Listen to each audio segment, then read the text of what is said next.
Nous voici à la gare de Lyon pour aller rendre visite à nos proches voisins suisses.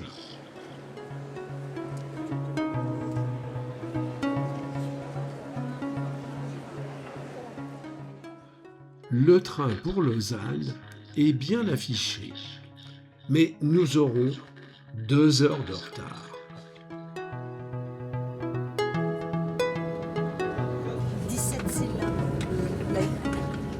17 syllabes. En kilomètres, un Paris-Lausanne, c'est l'équivalent d'un Paris-Lyon.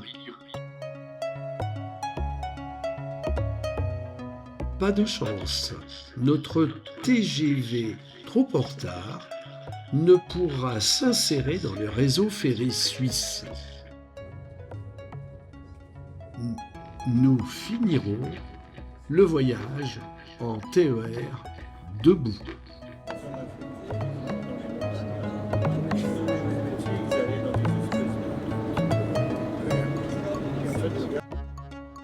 De Lausanne, nous prendrons la direction de l'Est, vers Montreux, Brigue, Zermatt, Coire, Saint-Moritz, puis retour par l'Italie vers Lausanne.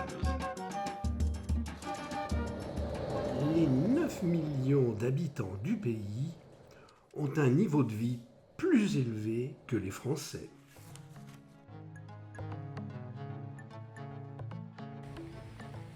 La pluie ne nous a pas quittés un seul instant. Même la posture gracieuse de la jeune fille à la rose était triste. C'est dommage.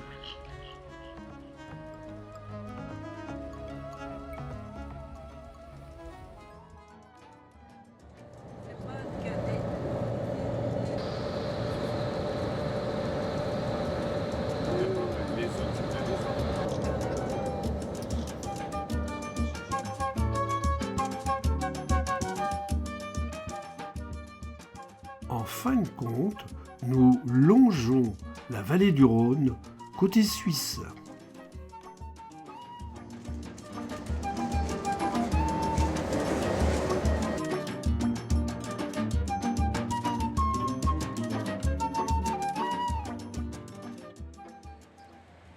Marie-Christine, notre accompagnatrice, compte ses petits. Oui. Elle n'est pas trop à marcher.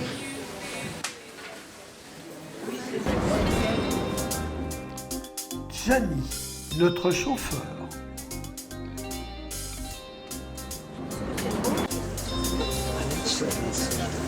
Faites des sourires au moins. 22. C'est le rouge. Oui.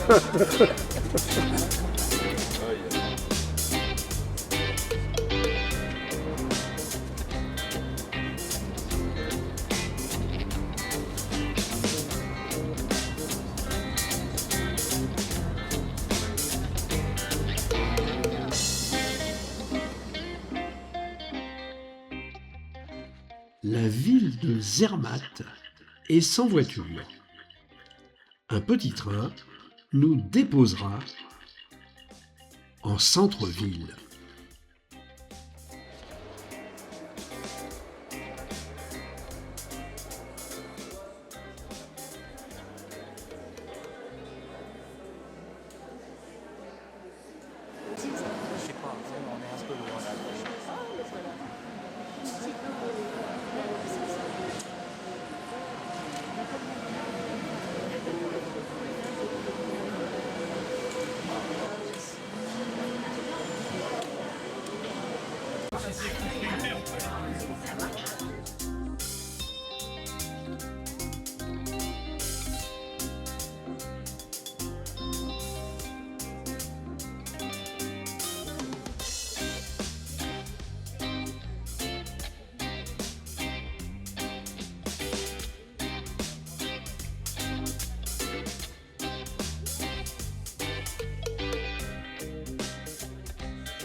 Les Trois Grâces.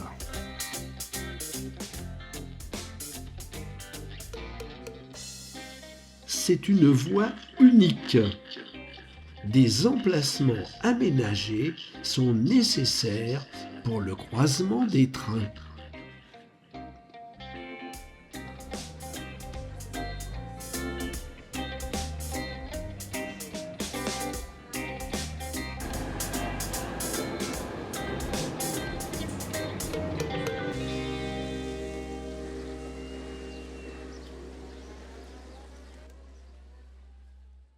Juste en face de la gare, le train à crémaillère du Gonnergracht nous attend. C'est un des plus hauts d'Europe.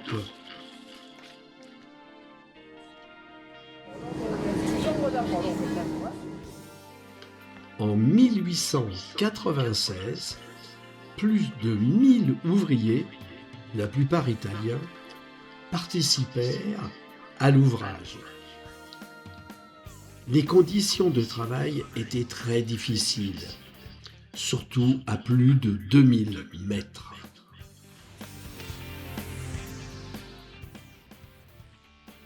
Pour monter les fortes pentes, un pignon entraîné par le moteur électrique du train vient s'engrainer dans la crémaillère fixée entre les deux rails.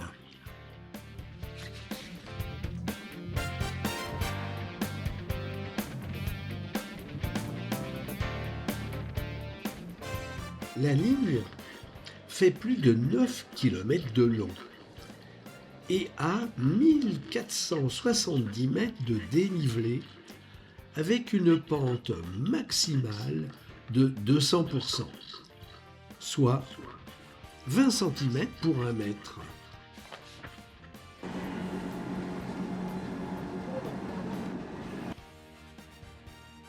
Au début, le train ne fonctionnait que l'été. À partir de 1928, il circula de plus en plus haut, même en hiver.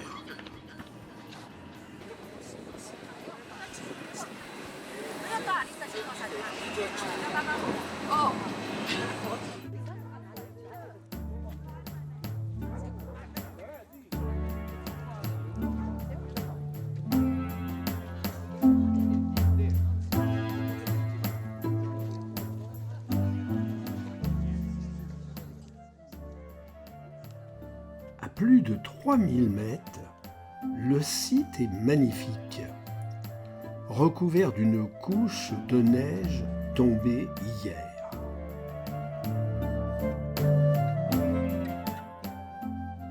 Un hôtel d'altitude est installé avec une galerie marchande, 2 restaurants et 2 observatoires.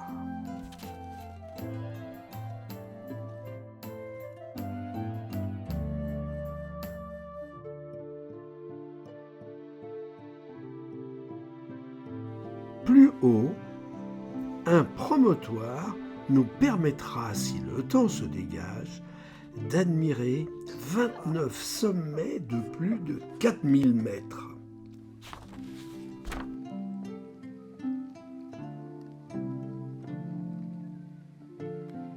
Normalement, derrière Annie et Pierre, le Cervin devait apparaître si la météo avait été avec nous. Au pied de l'autel, une chapelle. Et des jeunes mariés chinois sont montés jusque-là.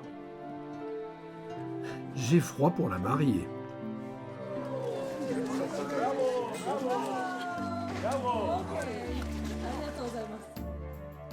Il commence à neiger. Une rapide pause au bar avant de descendre s'impose.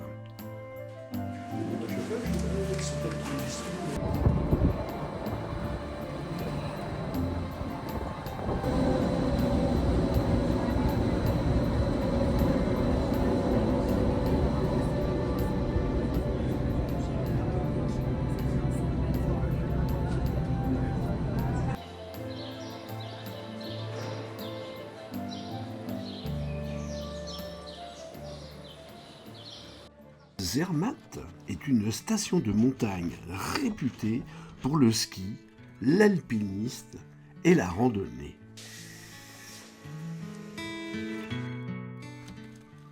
Sa rue principale est bordée de boutiques de luxe, d'hôtels, de restaurants proposant des animations d'après-ski. Au pied de la station, le mont Cervin sera vaincu en 1865, mais au retour, 4 alpinistes trouveront la mort.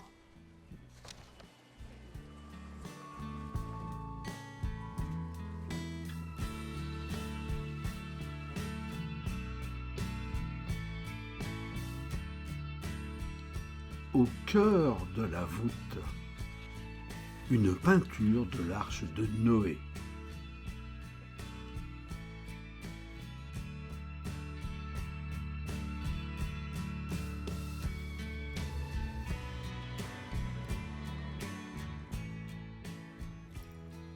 À la sortie de l'église, le Cervin se dégage un court instant.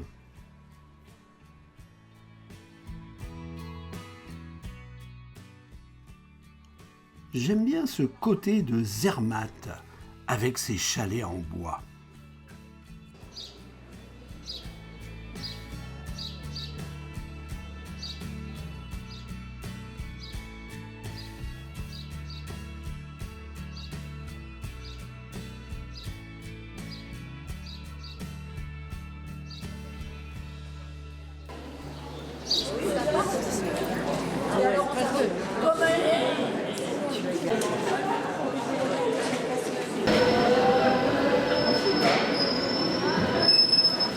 Solo, oui, parce que alors par contre, les 3 places, c'est pas 3 places comme ça. Je vous le dis tout de suite, hein, parce que j'ai fait les Chemin de fer Matterhorn-Gotthardbahn vous remercie de votre visite et vous souhaite de passer d'agréables moments. Au revoir.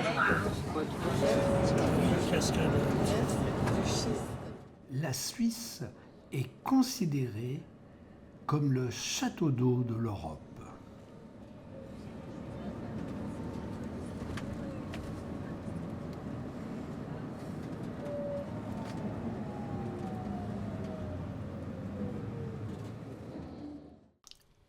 Après une bonne nuit, prêt pour le départ. On va poser des questions aussi pointues.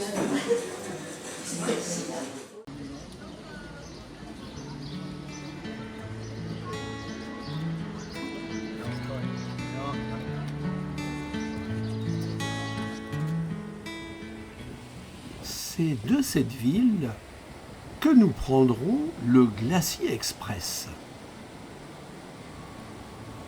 qui n'a d'express que le nom.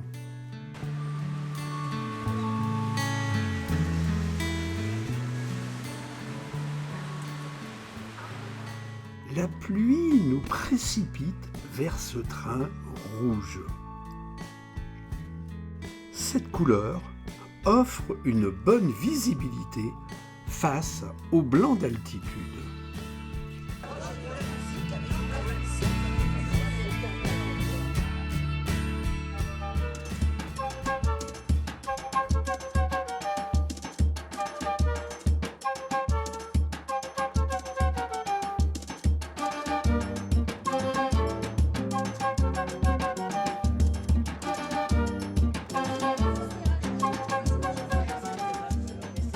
Voici un bel accueil.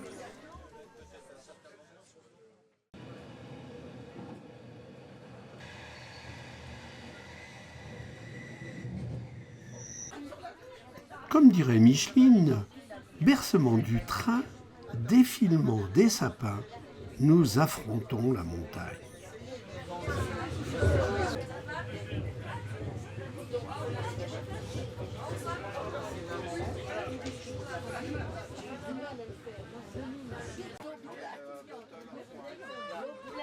Ah, voici le réconfort.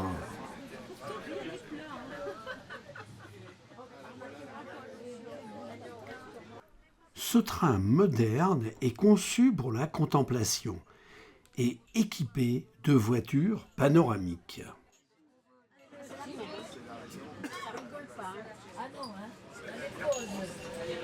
Un parcours impressionnant. 291 ponts et viaducs. 91 tunnels, dont celui-ci.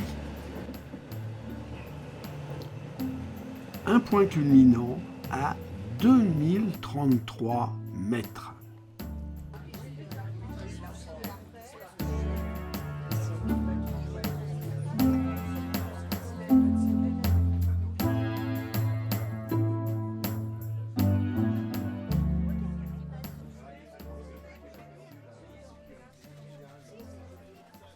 Pour gravir les pentes les plus raides, le Glacier Express peut enclencher une roue dentée sur la crémaillère centrale. Le système est plus bruyant, mais efficace. Il faut dire que le profil de la ligne est quand même complexe.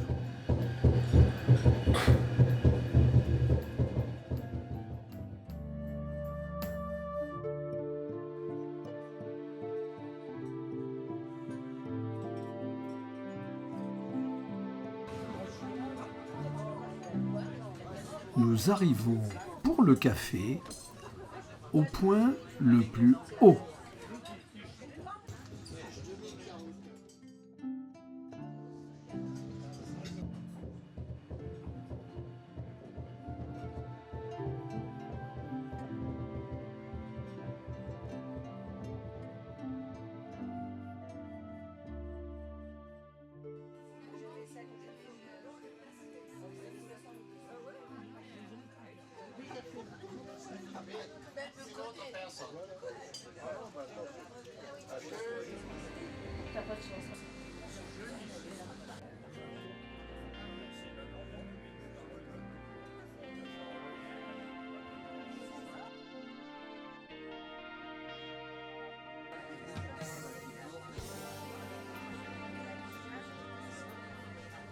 Vue panoramique, c'est un fabuleux décor.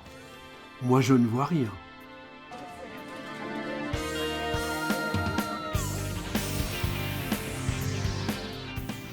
Nous approchons des gorges du Rhin. Creusées dans la roche blanche, elles offrent un paysage spectaculaire et sauvage.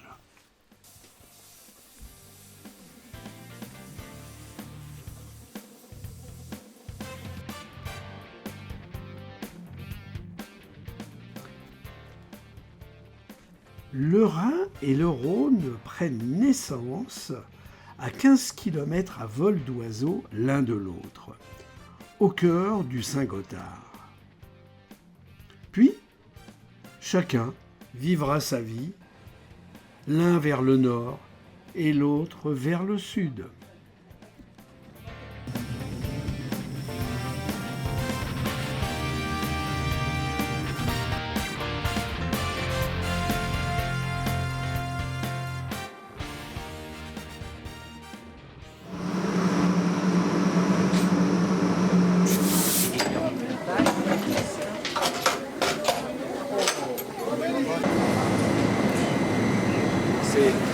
C'est qu'on est très proche des autres pays dans les alentours.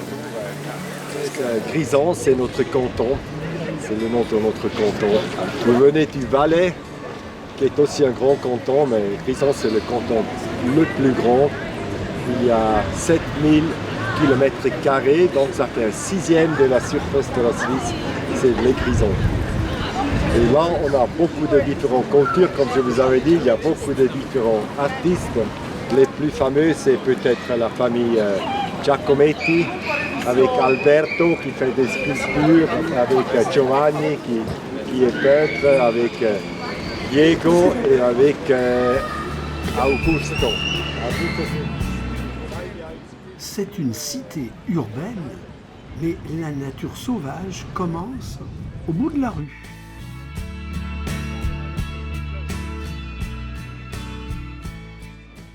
Coire est un carrefour stratégique, historique et culturel majeur.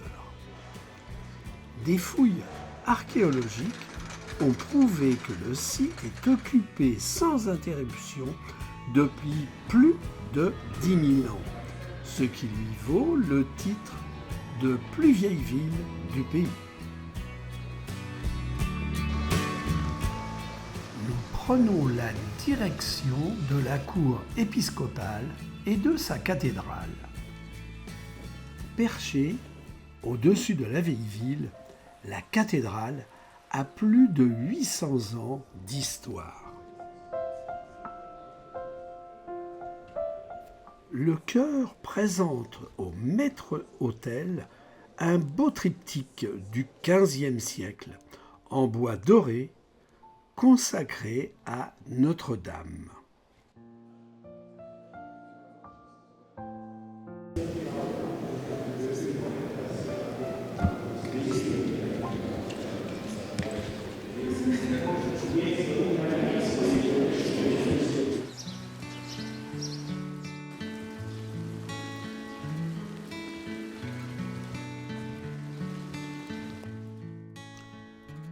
En contrebas de la cathédrale, l'église Saint-Martin. Nous la rejoignons par des chemins secrets et abrités. Attention, la date est trompeuse, c'est un demi-8, donc c'est 1491.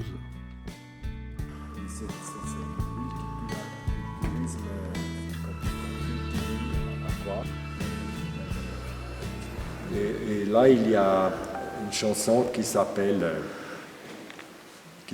La Paesana. La paysanne. La Paesana. La ai capelli neri, la bocca porporina, somiglia ad una rosa sporciata una mattina, come le belle tonda, la paesana. Come la balla bene, come la balla bene, quando la vedo sola, sì sì, la invito a passeggiare per me, la paesana. C'est presque de l'italien. C'est l'italien. Ouais. Ça descend de cette vallée, il y a des dialectes, différents dialectes. Il y a ces deux routes qui font la connexion entre Coire et l'Italie. L'une, elle a beaucoup plus de déniveau, mais c'est le terrain plus facile, et l'autre, elle a moins de déniveau, mais c'est une gorge après l'autre. Il y a la Via Mala, la route, la mauvaise route, la route dangereuse, et d'autres gorges. Il n'y a pas que les routes qui se croisent. 3 langues officielles sont utilisées dans la ville, mais elles restent majoritairement germanophones.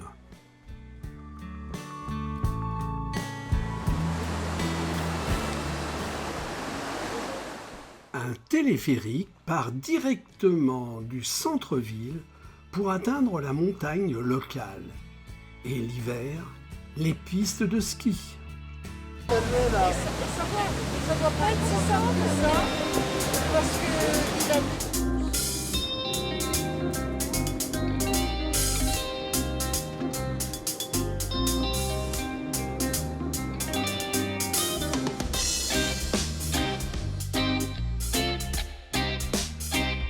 Roulons vers le sud pour rejoindre notre hôtel.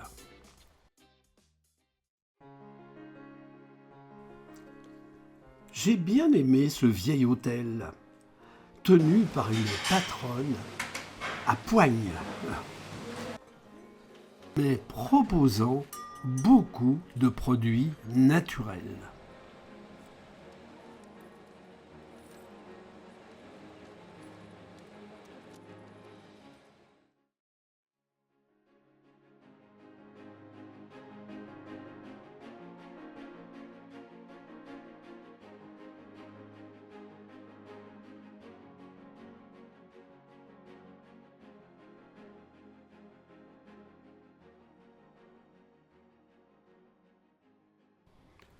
de bon matin, nous parcourons les 30 km de montagne en bus pour rejoindre la gare de Touzy et monter dans le train en direction de Saint-Moritz.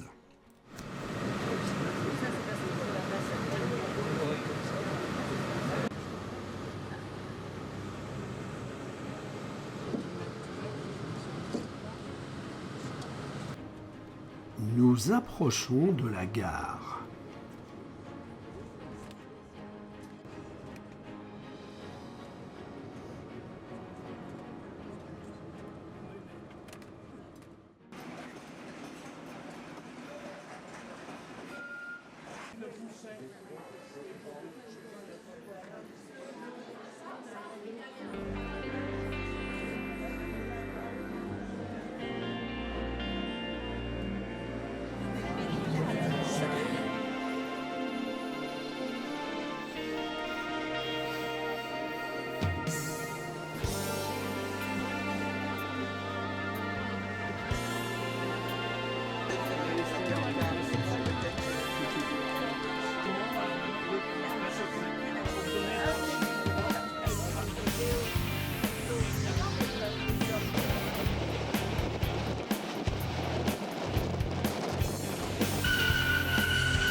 Une voiture est prévue avec des vitres électriques afin que les voyageurs puissent prendre des photos tranquillement.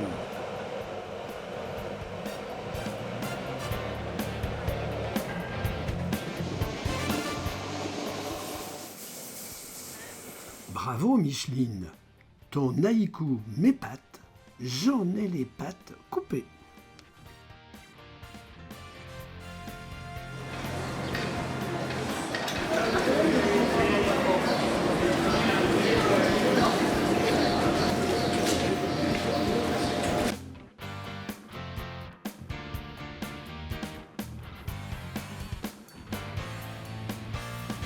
Commençons par un tour de ville rapide vers Saint-Maurice-Bad, au niveau du lac.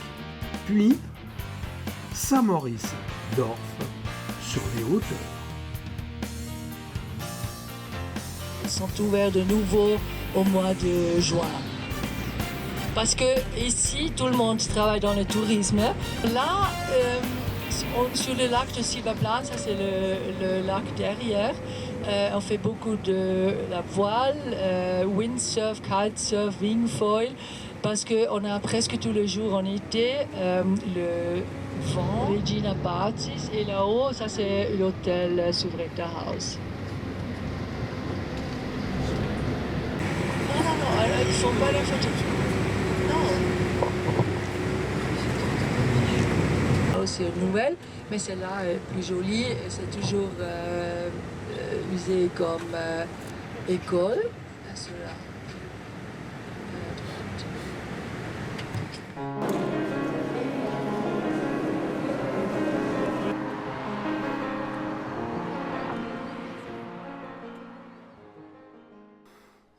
Du bord du lac, nous prenons de la hauteur en escalator pour se promener dans Saint-Maurice-Dorf. Ce quartier, plus récent, est plutôt organisé pour le tourisme d'hiver, sans oublier le shopping et la vie nocturne. L'architecture est surprenante, voire déroutante. Ce n'est pas l'image traditionnelle que l'on a d'un village suisse. Le romanche, c'était ça. En 1900, la commune de Saint-Maurice a changé la langue officielle de romanche en allemand. Et pour nos enfants, c'est comme ça qu'à l'école, 2 ans, genre les enfants, premiers 2 ans, c'est tout en allemand, mais allemand de l'Allemagne. Et puis dans le 3e, ils prennent romanche, et dans la 5e c'est anglais, et puis dans la 7e ils peuvent prendre français ou bien espagnol ou italien. Mais Saint-Moritz est bilingue, italien et allemand, parce que beaucoup des Saint-Mauriciens d'aujourd'hui viennent originalement de l'Italie. Et maintenant, on a aussi beaucoup de Portugais qui travaillent dans le tourisme. Et c'est pour ça, Saint-Moritz. Ici, on parle principalement allemand et italien. Une fondue, ça marche dans toutes les langues. Cette tour, en pierre de 33 mètres de haut, n'a pas été construite seule. Elle date du XIIe siècle et était à l'origine le clocher de la vieille église Saint-Maurice.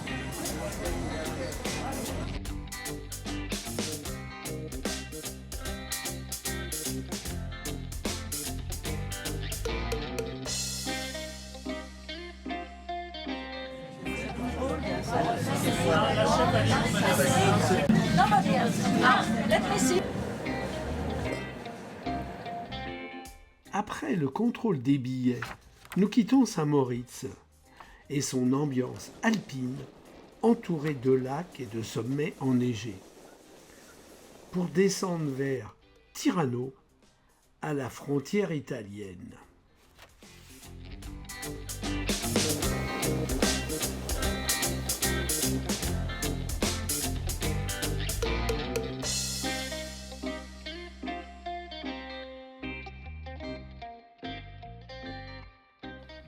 Nous traversons un protège congère.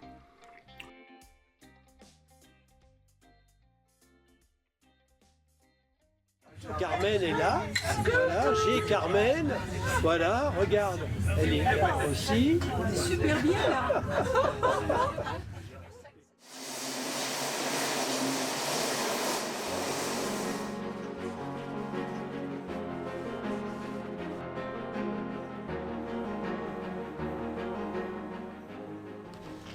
Nous longeons le bac blanc à 2253 mètres d'altitude, dans un décor de haute montagne, presque polaire, au pied du massif de la Bernina.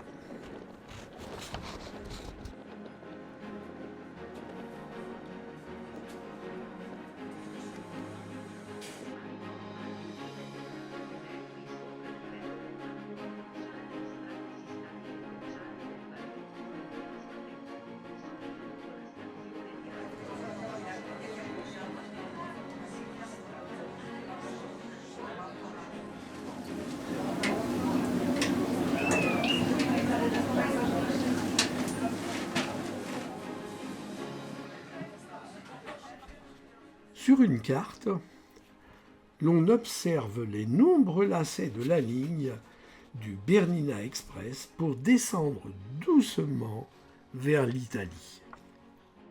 Je me réveille, moi. Ouais, ben voilà, c'est fini. Là, c'est encore...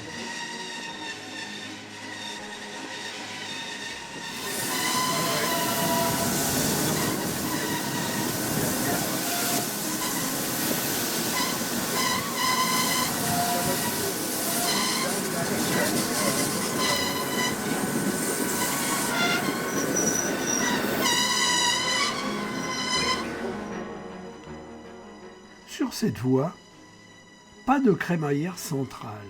Il faut donc descendre doucement .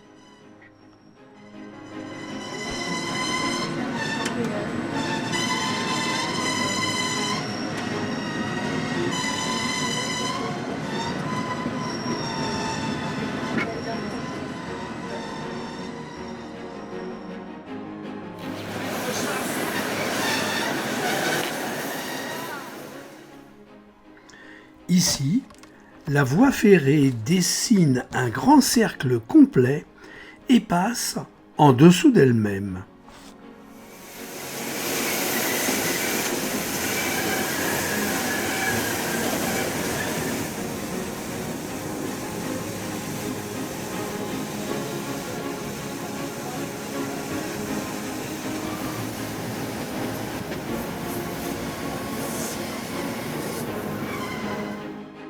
Le paysage change à vue d'œil.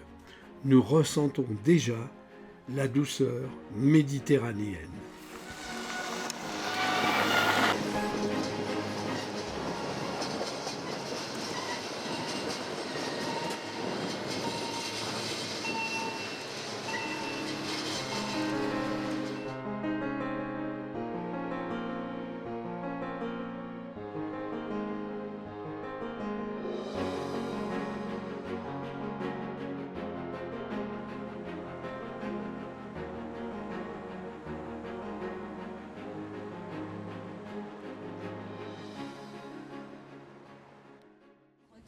Vous avez le repas libre, on est d'accord. Pardon ? Vous avez le repas libre, Oui, on est d'accord. Fini les merveilleux trains suisses. Notre chauffeur de bus préféré, Johnny, est venu nous chercher à la gare. Nous roulons maintenant en direction de Côme et de son lac.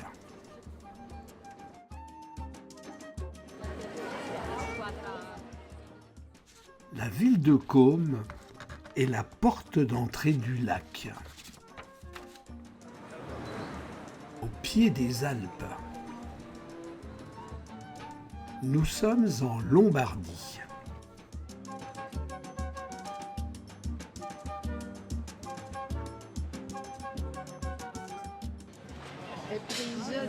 De là-haut, De la maison de la du funiculaire.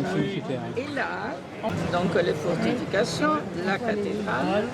Là, il y a toute la partie construite entre les deux guerres, période fasciste. On retrouve bien l'ambiance des villes italiennes.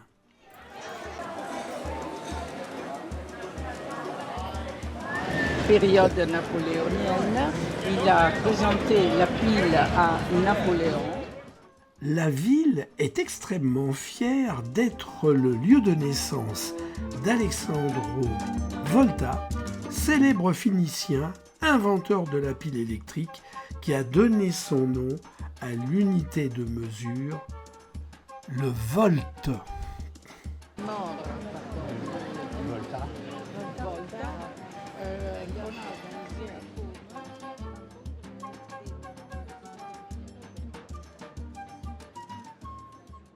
Les immeubles.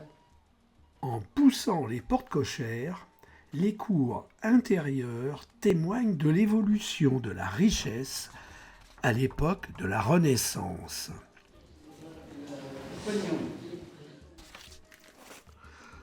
En sortant vers la Via Vitani, nous admirons la fresque de la fin Renaissance que l'on appelle la Dame à l'échiquier.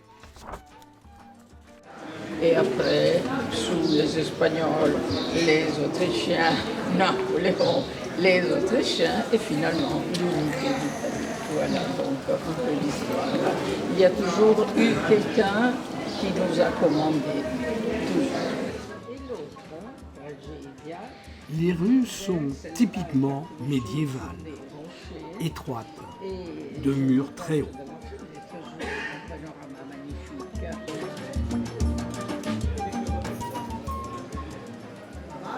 La dame à la fenêtre.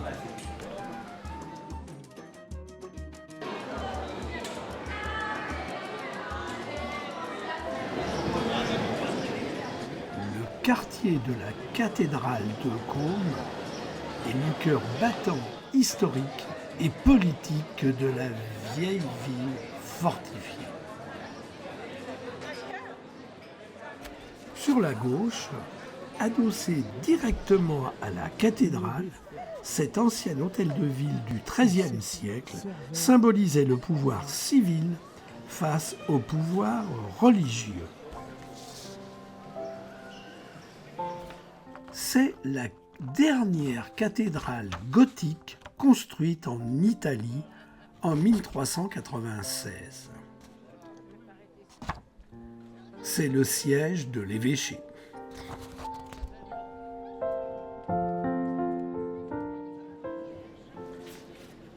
À l'intérieur sont conservées des tapisseries du XVIe et XVIIe siècle, réalisées à Florence, Anvers.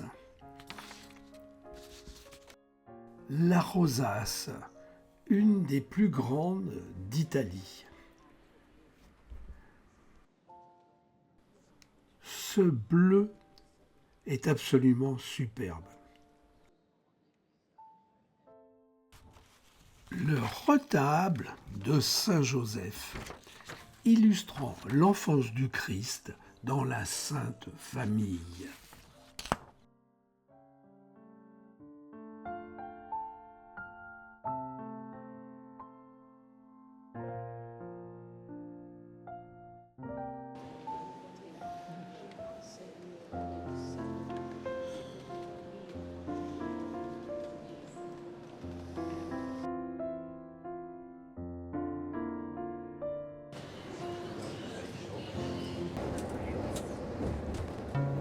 Oui, puis la troisième, je sais plus son nom, j'en ai dit deux.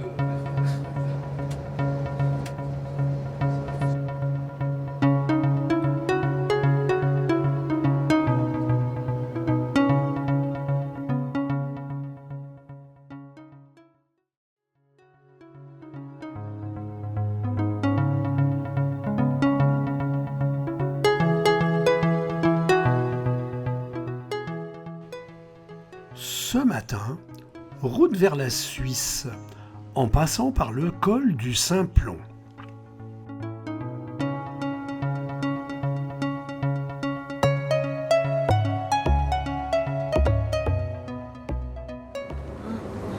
Mais oui, arrête-toi, comme ça on peut faire un petit apéro sur la route, c'est tout qu'à faire. Donc normalement ça devrait se trouver juste sur la droite. C'est notre dernier jour de voyage.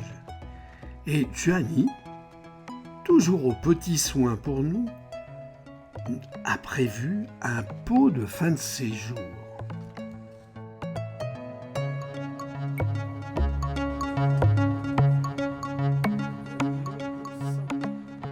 Ce soir, nous serons de retour sur la capitale.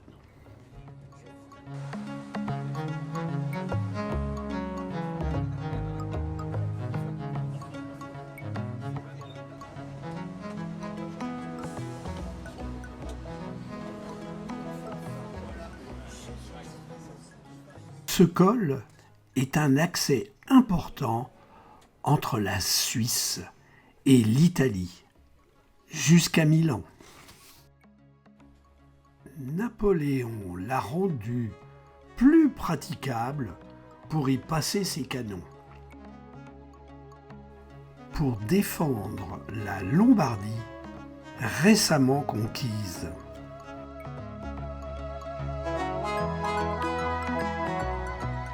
Ah, les Français sont encore là.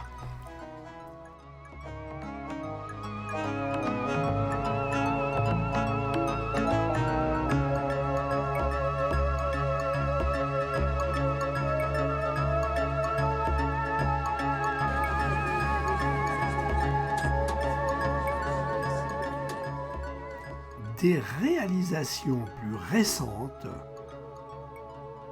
ont permis de relier plus rapidement la vallée du Rhône.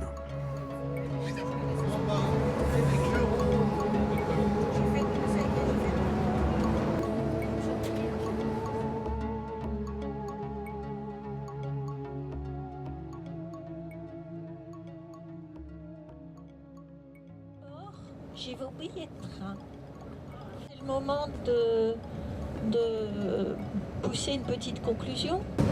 À défaut de soleil en Suisse, parce qu'on n'a pas toujours eu le soleil, Nous eûmes dans le car, grâce à notre prince suisse d'Italie, une conduite souple et délicate qui préserva, au prix d'un détour, nos coiffures apprêtées de mamie, pardon. Oh le lapsus! Prévenant, il baissa le car pour que nous n'eussions pas à trop lever la patte au risque de passer cul par-dessus tête. Prévenant, il se chargea de nos valises en véritable technicien de portage. À défaut de prince charmant, il fut notre prince pour quelques jours, un pasteur nous guidant, pauvres brebis égarées sur les sinueuses chaussées suisses. C'est des exercices de prononciation. Voilà Gianni. Nous te remercions vivement pour tout, pas que chauffeur, pour tout ce que tu es. Merci également à toi, Marie-Christine, de nous avoir accompagnés et à Anne Durel d'avoir préparé ce voyage. Fini les trains suisses. Retour à Paris en TGV.